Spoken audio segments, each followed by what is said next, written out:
Esther, Jerry. Here's what I want to do. Do you already know what I want to do? Yes, and we're frightened.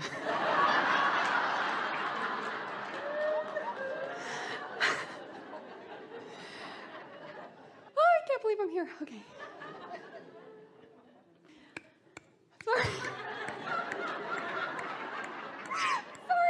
Sorry. Okay, here's the 8-hour conversation I want to have in just 2 minutes. Okay. God and my Christian background, biblical viewpoint, my new marriage, and he lives with chronic pain. I want him healed. He wants to be healed. And cleaning up negative vibration quickly when we are experiencing it, when I am experiencing it. Cleaning up my vibration and no longer poking around in the dark with, do I do a focus wheel? Do I do this? What do I do? Raising my 2 kids and not being scared, like earlier you're talking about the dog who bites, the one who's in fear, and I have a 7-year-old who can be a pit bull at times. And I want to tell you something really exciting. All right, so let's start at the beginning of this. The thing that most often separates you as you stand in your physical body, any of you, in your physical body with your physical mind and your physical personality, the thing that separates you or hinders you, the thing that keeps you from being really in sync with who you are, is the notion, it's a belief that many practice, that we call shortage consciousness. So it's conversation about not enough money or conversation about not enough time. It's this feeling that I have so much that I want to know and not enough time in which to know it, or so much that I have to do and not enough time in which to do it. And you're really rippling with all of that. When you first sat down, we are appreciating your enthusiasm. We see that often, but we could see that you were having a hard time settling. When we said settle down, we meant settle into this moment. Let's get focused here about what we're here about. So it's just a logical thing that you can't ask 10 questions all at once. And it's also a logical thing that you can't take the time for the whole seminar by asking all the things that you want to ask. And so whenever we invite someone forward, we always know these things. We can always feel the power of their desire, and we can always feel their readiness to hear the answer to the question that they are asking. Otherwise, we don't call you forward.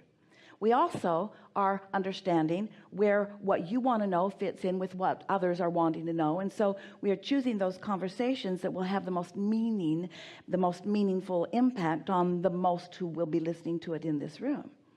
So what we really want you to hear from us is that through your life experience, because of the intensity of focus, you are good at focusing. You're not demonstrating it right now, because you're sort of scattered, but you are good at focusing. Life causes you to focus desires into place.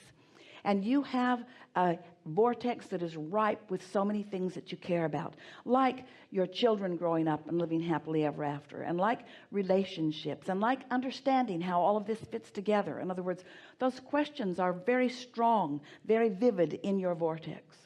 So since they are, the thing that we want you to hear from us is that if you can relax a little bit, if you can trust just a little more, that the answers to those questions will come not in a 2-minute rampage that you couldn't possibly hear, no matter how perfect the words are that we join together. Esther had more meaningful understanding coming to her this week because of things that seemed to be going wrong on her job site.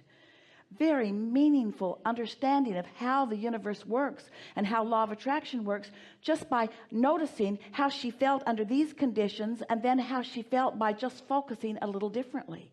If we can convince you that it's all in your ability, everything that you seek lies in your ability to slow it down enough, to pick something that is specific enough, and to bring yourself to deliberately soothe yourself.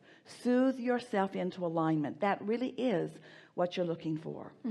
And if you will do that, then each time you soothe, then what the universe yields to you next is the next step along the way, and the next and the next and the next, until you are just continually fine-tuning your vibrational frequency, your vibrational output.